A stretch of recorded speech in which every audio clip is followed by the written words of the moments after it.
Haleluya. Izinkan saya untuk buka masker ya.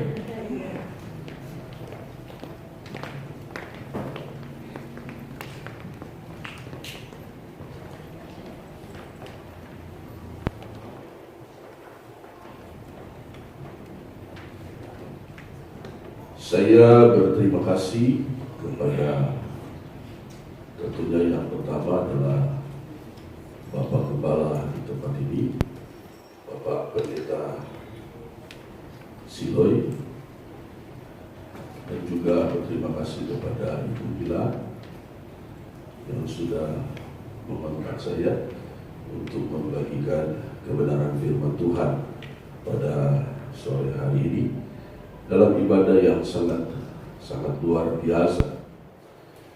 Jiwa-jiwa muda, Bapak Ibu, dalam kita memuji Tuhan, ya, kita percaya bahwa segala pujian yang kita naikkan tidak sia-sia dan naik bagaikan pipa yang berbau harum di hadapan Tuhan. Tadi sudah disebut nama saya Franky Singko dan pelayanan kami di perumahan Kota Bumi, ya, masih jauh dari surga, Kota Bumi. Dan sudah 20 tahun kami melayani di sana, mengembalakan jemaat juga, saudaraku. Oleh karena kemurahan Tuhan, kami masih ada sampai pada saat ini. Dan kami masih dipercayakan Tuhan untuk melayani Tuhan dan pekerjaan Tuhan. Saya bertanya sama Ibu Dila waktu di kontak saya, ada tema nggak untuk khotbah? Kata Ibu Dila, temanya kemerdekaan di tengah pandemi. Ini tema yang paling berani bagi saya, ya, tema yang paling luar biasa. Selama saya diundang khotbah, baru kali ini saya mendapat tema yang sangat dan paling berani, ya, kemerdekaan di tengah pandemi. Kita tahu bersama bahwa pandemi COVID-19 ini memporak-porandakan segala keadaan, bahkan mentalitas kita sebagai umat-umat Tuhan. Iman kita juga banyak orang-orang Kristen yang digoyahkan dengan pandemi ini, karena pandemi ini merupakan peperangan kita. Firman Allah katakan kita berperang bukan dengan darah dan daging, tetapi dengan penghulu-penghulu di udara. Jadi pandemi ini peperangan perasaan, peperangan ketakutan, peperangan kegelisahan. Kita berperang setiap hari, kita gelisah, kita takut, khawatir dengan lingkungan yang ada, di mana kita berada. Kita takut jangan sampai kita tertular. Kita perang dengan perasaan, karena begitu ketemu dengan saudara-saudara, dengan sahabat-sahabat, rekan-rekan, kita ingin salaman, tapi nggak bisa, saudara. Kita dibatasi dengan protokol COVID, protokol kesehatan. Jadi pandemi ini peperangan, saudara, yang merupakan peperangan. Nah, kalau tema kemerdekaan di tengah pandemi, kemerdekaan di tengah peperangan, ini tema yang saya katakan paling berani, karena merdeka di tengah peperangan, saudara. Ya. Nah, mari kita akan mulai membuka Alkitab kita, Mazmur pasal yang ke-103. Saya agak kaku memang berdiri di sini tinggi, karena memang saya nggak betah kalau diam. Saya takut jatuh, saudara ya. Bisa digeser. Oke, baik kalau gitu.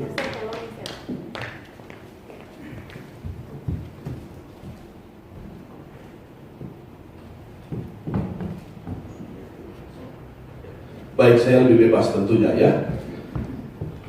Mazmur pasal yang ke-103 ayat 1 sampai ayatnya yang kedua.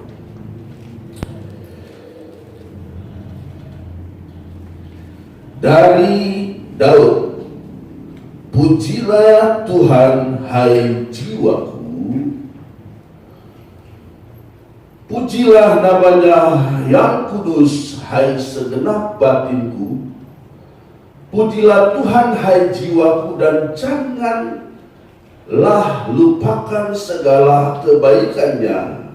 Haleluya. Saudara, Daud, kita kenal biografi seorang Daud. Level rohaninya, tingkat rohaninya bagi saya sangat luar biasa. Tingkat imannya itu sangat luar biasa, sangat tinggi. Ada satu pasal, dan dalam satu ayat di pasal itu berkata, 7 kali dalam sehari aku memuji-muji Tuhan. Kalau saudara buka di dalam Alkitab, maka saudara akan ketemu itu adalah bab terakhir dalam kitab Mazmur. Itu ditulis atau puji-pujian orang-orang percaya. Tetapi kalau saya menilai, saya melihat isi dari pernyataan itu, saya menyimpulkan bahwa ini adalah pernyataan dari Daud. Karena kitab Mazmur itu ditulis bukan hanya oleh Daud, tetapi oleh Salomo dan lain-lain, saudara. Ya. 7 kali dalam sehari aku memuji-muji Tuhan. Jadi kadar rohani itu bisa diukur, saudara. Tetapi kalau saudara baca ayat ini, saudaraku, maka saya ingin sampaikan kepada saudara bahwa secara tersirat dari ayat 2 ayat ini, Daud sedang berada di dalam peperangan. Makanya Daud katakan, dari Daud, pujilah Tuhan, hai jiwaku. Dia sedang ada di dalam peperangan. Dia sedang ada di dalam tekanan jiwa. Kita tahu bersama cerita Daud, bahwa untuk duduk sebagai seorang raja, dia harus melewati berbagai-bagai rintangan. Tantangan pertama, dia harus ketemu dengan keluarganya sendiri, dengan kakak-kakaknya yang tidak suka. Ketika Daud akan menuju ke medan pertempuran, mereka kayaknya tidak suka dengan Daud. Sampai mereka katakan, mengapa engkau tinggalkan 2-3 ekor domba kami dan engkau datang ke sini? Dan dia harus berhadapan dengan seorang pahlawan yang gagah perkasa, yang namanya Goliat. Untuk mencapai tingkat menjadi seorang raja tidak mudah. Bahkan dia harus dikejar-kejar oleh mertuanya sendiri, Saul sebagai mertua. Dikejar-kejar Daud, ingin bunuh Daud. Saya yakin di sini wajah-wajah saudara tidak ada yang dikejar-kejar mertua. Tapi Daud dikejar oleh mertua. Bukan hanya itu, dikejar oleh anaknya sendiri, Absalom, yang ingin mengkudeta dia, mengambil kedudukan dia sebagai seorang raja. Jadi Daud dalam peperangan. Dari ayat ini, saudara, saya lihat tersirat bahwa Daud sedang ada dalam peperangan jiwa. Dia katakan, hai segenap batinku, pujilah dia, hai jiwaku, jangan lupakan segala kebaikannya. Dia harus mengatakan kepada jiwanya. Peperangan. Tapi apa Daud kalah? Tidak. Kita tahu Daud tampil sebagai seorang pemenang. Imannya dia dapat pertahankan sekalipun gejolak yang begitu luar biasa, tekanan luar biasa, kiri kanan depan belakang menekan dia. Bahkan dia katakan, yang melawanku adalah sahabat-sahabatku sendiri. Bayangkan saudara, orang dekat denganku, mereka mengangkat tubik terhadap aku, kata Daud. Berat. Tapi Daud tetap memuji Tuhan. Amin. Daud tetap memuji Tuhan. Kita dalam keadaan seperti ini masih bisa memuji Tuhan. Ini hal yang luar biasa, saudara. Ya, kita masih bisa menikmati hadirat. Kita masih menikmati jamahannya. Kita masih bisa menikmati kuasanya. Kuasa Tuhan yang menjamah saya dan saudara. Lebih jauh saya akan bawa saudara kepada kisah yang lain di dalam surat Rasul Paulus.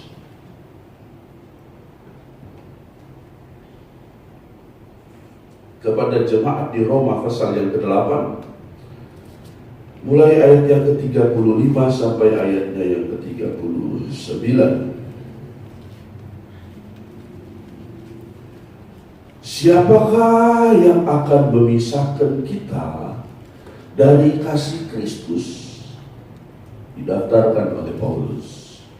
Penindasan, atau kesesakan, atau penganiayaan, atau kelaparan, atau ketelanjangan, atau bahaya, atau pedang. Seperti ada tertulis, oleh karena engkau kami ada dalam bahaya maut, sepanjang hari kami telah dianggap sebagai domba-domba sembelihan oleh karena Tuhan. Kata Paulus, kami berhadapan dengan maut, berhadapan dengan peperangan.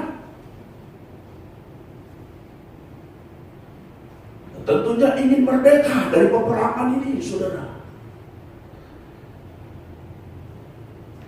Tapi saya mau sampaikan kepada kita semua bahwa Roh Kudus akan memampukan kita untuk melewati proses yang berat ini. Amin. Roh Kudus akan memampukan kita. Yang penting ada sukacita di dalam kehidupan saya dan saudara. Satu waktu di lembaga permasyarakatan, biasa ada kunjungan ibadah dari tim, ya, ada pendeta membawa tim ke lembaga permasyarakatan. Dan di lembaga permasyarakatan mereka mengadakan ibadah, saudara. Ada paduan suara dari narapidana. Lagunya membuat terusik tim dari luar, saudara, dari pendeta yang membawa tim ini. Karena lagunya sekarang saya sudah bebas. Mereka nyanyi, sekarang saya sudah bebas, sekarang saya sudah bebas, saya bebas oleh darahnya domba Allah. Sekarang saya bebas, bebas, bebas, haleluya. Selesai ibadah, mereka nyanyi sekarang sudah bebas, tapi masuk lagi dalam penjara. Sebelum mereka kembali ke tempat mereka, ke kamar mereka masing-masing, pendeta bertanya begini, ini bapak-bapak, bahkan ada ibu-ibu, paduan suara tadi, sekarang saya sudah bebas. Nyanyi begitu semangat. Tapi nanti selesai ibadah masuk lagi ke dalam penjara. Tapi bisa nyanyi sekarang saya sudah bebas. Mereka bilang, oh, tubuh kami boleh terpenjara, tapi jiwa kami tidak bisa terpenjara. Kami memuji Tuhan, karena hanya Dia yang dapat kita agungkan, hanya Dia yang dapat kita muliakan, saudara. Amin. Kita lanjutkan. Tetapi dalam semuanya itu, perhatikan ayat 37 ini.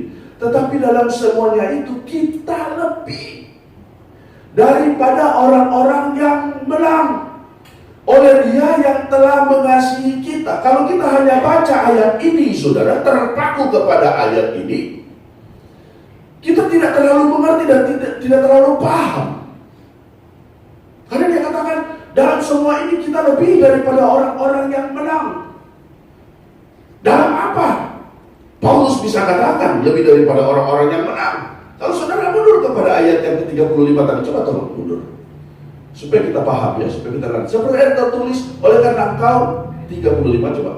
Siapakah yang akan memisahkan kita dari kasih Kristus? Penindasan atau kesesakan? Didaftar sama Paulus. Atau penganiayaan, atau kelaparan, atau ketelanjangan, atau bahaya pedang. Dan dia katakan ayat 37 tadi, tetapi dalam semuanya itu kita lebih daripada orang-orang yang menang oleh Dia yang telah mengasihi kita. Ini yang saya mau katakan, menang dalam peperangan, menang dalam pandemi, kemenangan di dalam keadaan seperti ini. Kenapa? Karena kembali lagi kepada pernyataan Daud tadi. Ya. Hai jiwaku, pujilah Dia. Daud tidak mau dikuasai oleh kegelisahan. Daud tidak mau dia dikuasai oleh persoalan. Daud tidak mau dia dikuasai oleh masalah hidup, oleh peperangan. Dia katakan, pujilah jiwa kepada Tuhan, pujilah. Jadi bukan persoalan yang kuasai Daud, tetapi Daud yang kuasai persoalan itu. Dan kita untuk menang di dalam pandemi ini, kita yang harus kuasai keadaan. Bukan keadaan yang kuasai kita. Bulan Agustus ini banyak event-event, banyak kegiatan-kegiatan, banyak pertandingan-pertandingan, ya. Banyak lomba-lomba bulan Agustus. Ada lomba panjat pinang, ada lomba makan kerupuk. Banyak lomba, saudara. Bahkan anak-anak sekolah waktu belum pandemi, saudara, bebas dalam perlombaan. Ada satu waktu perlombaan anak TK. Mereka diminta supaya menyanyikan lagu wajib 17 Agustus tahun 45. Semua latihan. Namanya anak-anak, kalau latihan kan lucu, saudara. Ya. Latihan, harus serius, disuruh serius latihan. Ada yang cara nyanyinya harus siap. Ada yang tangannya di dada. Macam-macam gaya. 17 Agustus tahun 45, mereka nyanyi 17 Agustus tahun 45. Tapi namanya anak-anak, saudara, sudah diajarkan juga, sudah di panggung grogi juga, saudara. Ya. Waktu mau pentas, panitia bilang, yang akan kami cari sebagai juara adalah dia yang bisa menyanyi 17 Agustus ini dengan kreatif. Itu yang akan dicari. Tampillah mereka, saudara. Dan 17 Agustus tahun 45, namanya anak-anak udah dilatih, saudara. Suruh siap juga, bisa gelisah mereka, saudara. Apalagi kalau anak perempuan, ya. Udah disuruh siap juga, kalau disuruh nyanyi, saudara, dia gelisah. Dia nyanyi 17 Agustus tahun 45, di gaya perempuan kan. Itulah hari kemerdekaan kita. Semua nyanyi. Yang dicari yang kreatif. Ada satu anak tampil, dia nyanyi. Begitu musik dia nyanyi 16 Agustus tahun 45. Semua bingung. Jurinya tegang. Kok 16 Agustus? Gurunya juga bingung. Kenapa kemarin 17 Agustus sekarang jadi 16 Agustus? Tapi dia sambung. Begitu 16 Agustus tahun 45. Besoknya hari kemerdekaan kita. Ternyata dia yang menang. Karena kreatif dia, saudara. Dicari yang kreatif, dia menang dia, saudara. Tapi mereka harus dilatih proses grogi juga. Banyak yang saya ketemu, saya juga sering dipimpin worship leader, ya. Waktu Pak atau Om Yopi masih pimpin sebagai ketua majelis daerah, saya sering tampil. Mungkin saudara nggak asing dengan wajah saya, ya. Nggak kan? Apalagi saya nggak pakai masker, saudara. Ya. Saya memang sudah tampangnya seperti ini, saudara, karena memang turunan. Kalau tanjakan lebih parah. Tapi namanya grogi itu ada, saudara. Tetap aja namanya di panggung itu grogi. Coba tanya WL yang tadi. Pasti ada grogi-groginya kan? Iya, singer juga grogi, pemain. Semua hal itu ada grogi, ada rasa takut, saudara. Ada peperangan. Sampai ada yang disuruh berdoa Bapa kami dalam surga. Saking grogi, saudara. Dia disuruh maju ke depan, dia lihat banyak orang. Dia berdoa Bapa kami dalam surga. Bapa kami dalam surga, dikuduskan kiranya namamu. Datanglah kerakyatan yang dipimpin oleh hikmat dan kebijaksanaan dalam permusyawaratan perwakilan. Gak ada aminnya itu kan, saudara. Udah nyamuk Pancasila aja. Karena grogi, saudara. Agustus begini, di mana-mana upacara bendera. Ada satu tempat, ya, panti jompo, punya paket posta, punya GPDI, dikunjungi oleh camat. Wah, mereka bikin upacara sekalipun di dalam ruangan. Begitu tahu camat mau datang, mereka latihan, saudara. Yang mak-mak, pak-pak, saudara, ya, namanya panti jompo kan udah tua-tua, udah opa-opa, oma-oma, tapi semangat menyanyi. Nah, yang latih bilang begini, Saya nyanyi duluan. Indonesia, tanah airku, tanah tumpah darahku. Saya nyanyi duluan. Baru refnya sama-sama. Opa-opa, oma-oma. Nyanyi sama-sama. Oke, setuju? Setuju. Latihan bisa, saudara. Begitu pentas, begitu pas mau nyanyi, yang dirijen ini, dia grogi. Nyanyinya salah. Dia bingung dari mana. Dia nyanyi. Indonesia, tanah airku, tanah tumpah darahku. Di sanalah aku berdiri, jadi pandu ibuku. Sama-sama. Tiba-tiba tuh bapak-bapak ibu nyanyi. Saya cinta Tuhanku, saya cinta Tuhan. Akhirnya dari tamu, udah saya aja ambil dia. Kasihan nanti tidak enak sama camat yang udah hadir. Akhirnya dia, saya nyanyi dulu. Hiduplah Indonesia Raya. Baru nyanyi sama-sama ya. Ya, udah dia pimpin. Hiduplah Indonesia Raya. Hiduplah Al-Masih. Sama juga, saudara. Dia namanya orang Pentekosta, saudara. Tapi di depan grogi dia. Takut. Banyak orang Kristen sekarang yang mengalami ketakutan. Peperangan yang sangat luar biasa. Tetapi tadi Paulus katakan bahwa kita menang, bahkan lebih daripada pemenang. Mari kita lanjut ayat tadi. Ya. Ayat yang ke 38. Saya dapat berapa lama nih khotbah? 7 jam apa 8 jam? Ayat 38. Sebab aku yakin bahwa baik maut maupun hidup, baik malaikat-malaikat maupun pemerintah-pemerintah, baik yang ada sekarang maupun yang akan datang. Ini 9. Lanjut. Atau kuasa-kuasa, baik yang di atas maupun yang di bawah, ataupun sesuatu makhluk lain, tidak akan dapat memisahkan kita dari kasih Allah yang ada dalam Kristus Yesus Tuhan kita. Didaftar oleh Paulus begitu banyak persoalan, begitu banyak peperangan. Tetapi di akhir pernyataan Paulus katakan tidak ada yang dapat memisahkan kita dari kasih Kristus. Karena sekalipun persoalan peperangan, kita akan menang di tengah-tengah peperangan itu. Haleluya. Bukan kita, tetapi oleh karena kuasa Roh Kudus ada di dalam kehidupan kita, oleh karena kuasa Allah mengalir dalam kehidupan kita, sehingga kita tidak takut dengan keadaan. Pandemi datang, Corona,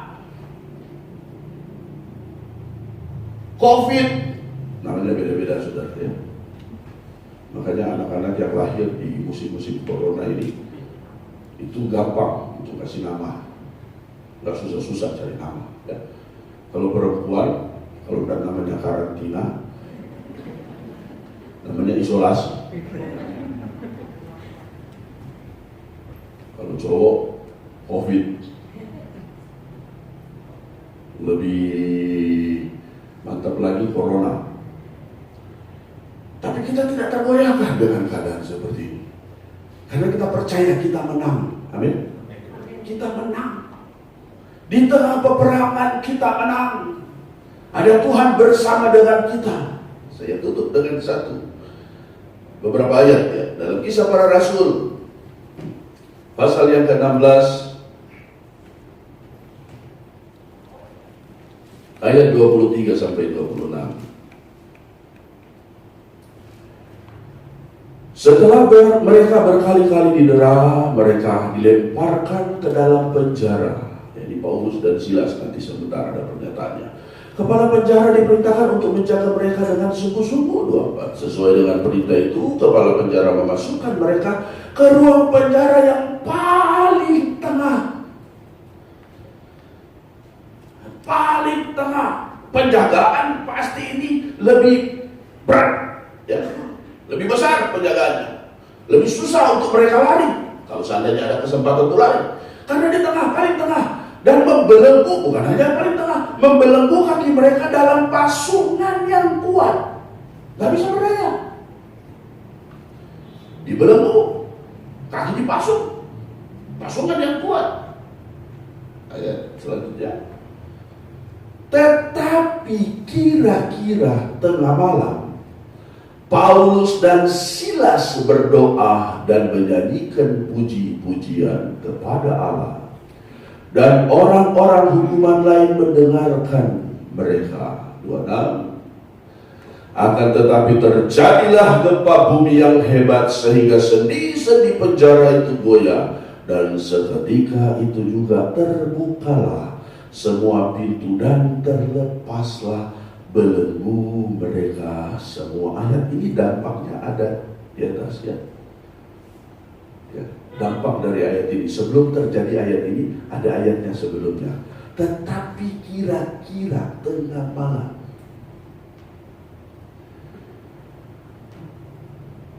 kira-kira tengah malam. Malam berbicara tentang ketakutan juga, sudah kegelapan. Malam berbicara tentang kegelapan hidup kita. Paulus dan Silas berdoa dan menyanyikan puji-pujian. Ini dia. Di tengah peperangan hidup mereka terpasung, terbelenggu, tidak berdaya, tidak bisa berbuat apa-apa. Kiri kanan, depan belakang ada persoalan, ada masalah, dihimpit oleh persoalan, dikelilingi oleh virus corona, dikelilingi oleh bayang-bayang maut, kata firman Allah. Bahkan Daud sendiri katakan, hanya selangkah aku daripada kematian. Hanya selangkah, kita gak jauh dari kematian, saudara. Hanya selangkah, hidup kita itu dari kematian. Tetapi orang Kristen gak usah takut dengan kematian. Karena kematian orang Kristen bagaikan jembatan emas menuju ke surga. Amin. Jadi kita gak usah takut. Makanya doakan dan berikan semangat bagi rekan-rekan kita, sahabat-sahabat kita, jemaat-jemaat kita, keluarga kita, untuk mereka juga berani datang beribadah kepada Tuhan. Gak usah takut. Karena kita diproteksi oleh Tuhan, kita dijaga oleh Tuhan, dikawal oleh mereka. Karena Musa begitu mengadakan perjalanan, Musa katakan, kalau engkau sendiri tidak membimbing kami, jangan suruh kami pergi. Tuhan bilang, aku sendiri akan membimbing engkau. Sehingga orang Israel bisa keluar dari Mesir menuju ke tanah Kanaan, tanah yang dijanjikan oleh Tuhan. Kenapa? Karena ada Tuhan beserta dengan kita. Ada Tuhan yang bersama dengan kehidupan saya dan saudara.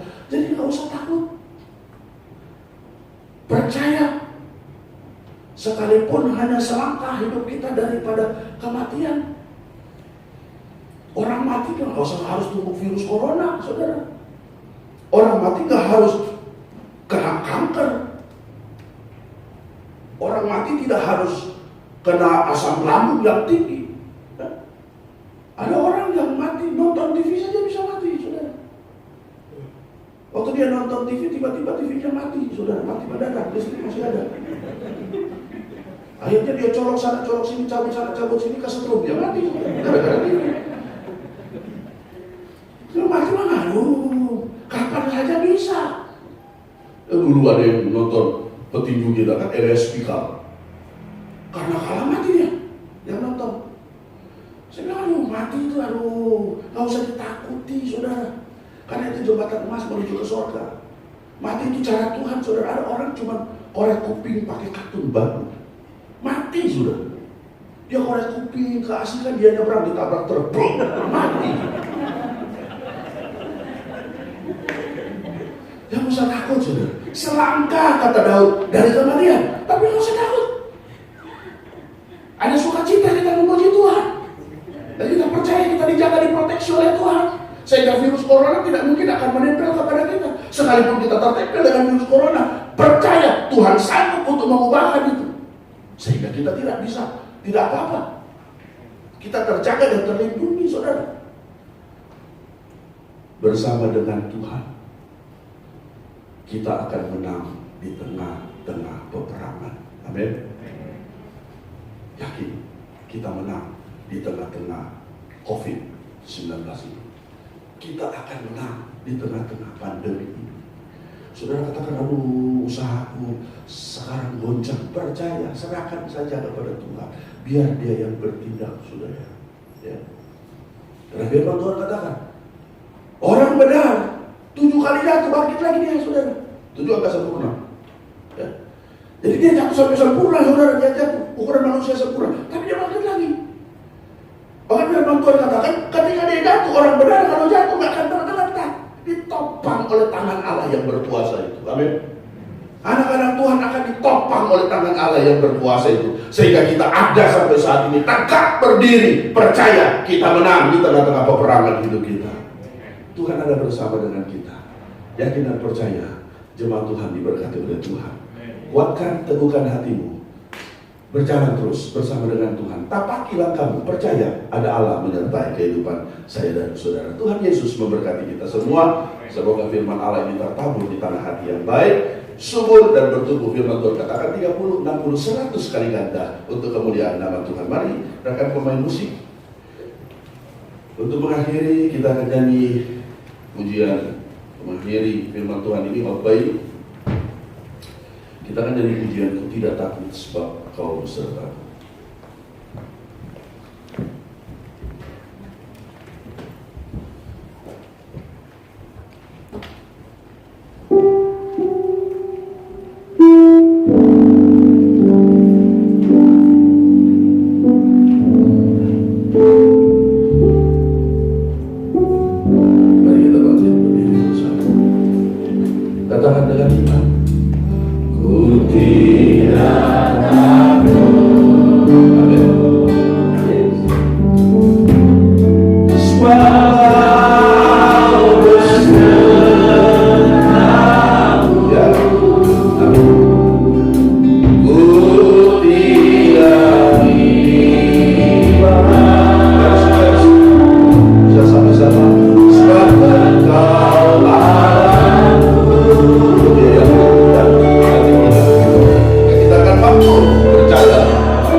Libatkan Tuhan dan jangan ragu kuasanya, maka dia akan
kami percaya oleh firman Allah. Justru dalam peperangan ini kami akan mengalami kemenangan yang luar biasa. Di tengah-tengah peperangan kami menang, bahkan lebih daripada pemenang, karena Tuhan menyertai kami. Terima kasih untuk firman Tuhan, biar tertanam di tanah hati yang baik. Berkati pelayanan pekerjaan Tuhan di tempat ini, wadah Sekinah Tuhan berkati, sehingga terus Tuhan akan berkarya. Ada keluarga-keluarga muda yang lain yang akan ikut bergabung, beribadah, bersukacita bersama.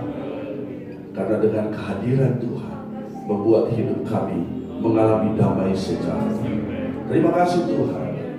Terima kasih Tuhan. Mengucap syukur untuk firman dalam nama Tuhan Yesus Kristus. Haleluya. Amin. Tuhan Yesus memberkati.